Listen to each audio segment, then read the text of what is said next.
All right, this is Andy from AutoPartsNutz.com. I'm here today with Santo, and he has his 67 Charger 426 Hemi currently that he is currently considering selling. So I'm going to have Sandy describe everything he's done to the car, history of the car, current condition, what the car was like when he originally purchased it years ago. So Sandy, tell us about the car. It's a 67 Dodge Charger. It came from the Bristol, Tennessee area. I bought it back in October of 1995. It was complete less motor and some other odds and ends. It was a 383 4-speed originally. The car's been completely stripped and rebuilt from front to back. The engine is a 1968 426 Hemi. It's bored 30 and it is rebuilt to stock specifications. So what code is that? Is that a... It would be XP29J if it was an original Hemi car. Okay. The carburetors are actual 68 Hemi carburetors. The air cleaner is an original 68 Hemi air cleaner. The car had four-wheel drum manual brakes from the factory. We upgraded the fronts to disc brakes from a mid-70s Plymouth Volare. Mm-hmm.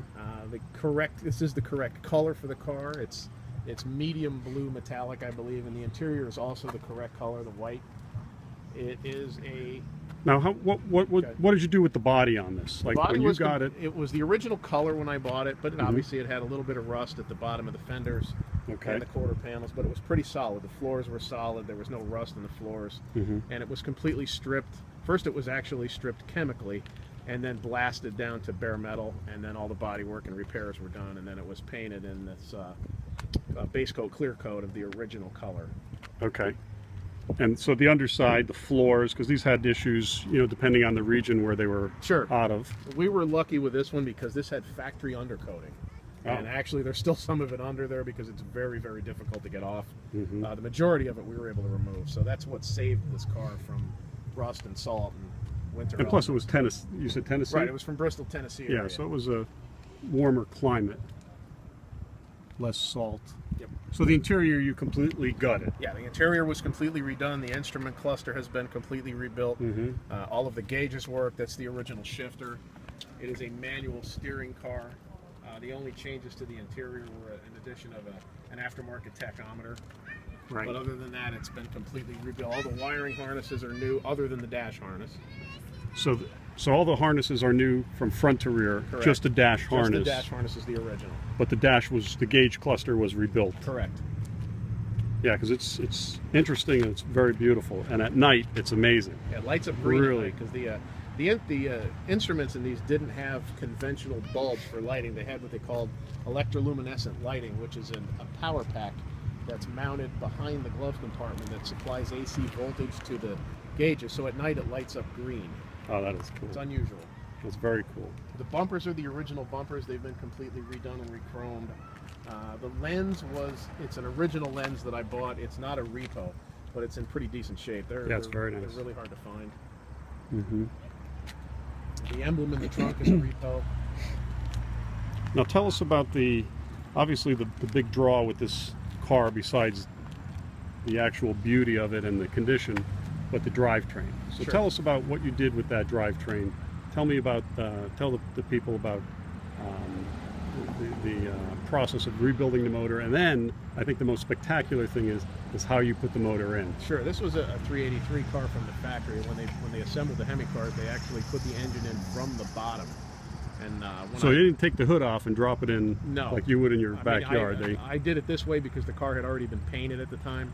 So I made a wooden dolly, and then I bolted the engine to the K-frame and rolled it underneath the car after I jacked up the car, and then lowered the car over the K-frame and then attached the K-frame. So amazing. It just saved, the risk of possible scratching the paint problems. Yeah. But that's the way the factory did it. Sure. And you did it that way. That's very over the K-frame. Very cool.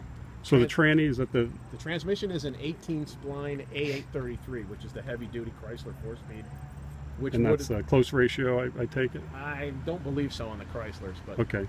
This is the transmission that would be in there had it been an original Hemi car. Gotcha. So this was, again, this was an original 383 4-speed car. Correct. It was a 383 335 horse. Right. It has Go ahead, I'm sorry. And you had that motor for how long? I bought the engine in January of '98, and the engine is a '68. Right. It does have the VIN number on it of the car that it came in originally. I was unable to locate that car. Right. So now tell us, you know, I've seen this a number of times. Just tell us how it drives on the road. Now you mentioned on the highway how nicely it drives. Yeah, honestly, I was surprised because it's you know, for a 46-year-old car, it's very smooth. It doesn't rattle, doesn't make any unusual noises. It's very comfortable, especially at speed. It's not a car that I really imagined would be that comfortable at 65 plus miles per hour, but it'll surprise you. Oh, I'm sure. I'm sure. And those we talked about the carburetors. They're the factory. I want to say numbers matching, but they're all coded for the engine. Yeah, they are correct. The Hemi carburetors were different than just a standard Carter AFB. The back one is very similar to what would come on, say, a 440 or a 383. The front one is the one that's really unusual because it does not have provisions for a choke. And the linkage on the front carburetor is different because of the progressive linkage setup that they used on these. Right. And they are extremely expensive and hard to find. I mean, you were saying something around the tune of $3,000 or so. Give or take, yes. Give or take a little bit, just for the carburetors. Sure. Yeah, well, it's sure a beautiful car. And, I mean, all the rubbers, everything. The car is just a beautiful car.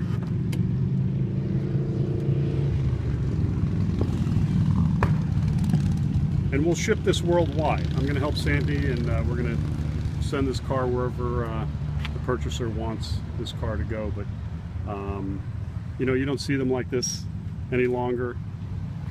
These are becoming more and more rare. The motor alone is in excess of $25,000 alone. And the underside, I've been around cars my whole life. You look at the underside, it was. You know what, I'm going to have Sandy tell you about the underside. Yeah, we sandblasted the underneath of the car and removed as much of the original factory undercoating as we could, and then coated the underside of the car with a black POR 15 rust preventative. I didn't paint the underside of the car to match the outside color, which I guess if you were going to do a 100-point restoration, you would have gone that far. But I built this as a driver, and I wanted it to not have to go through all of that. But everything has been replaced, all the fuel lines, brake lines, the gas tank is brand new, the fuel sending unit, I mean, it's done correctly. No, it sure is, and it shows it. It sure is beautiful. Sure is beautiful. And super tuned. I mean, I've known Sandy a long time, expert on engine building, tuning, and one of NHRA's finest race car drivers. So any questions, give us a call. But again, we'll ship this worldwide.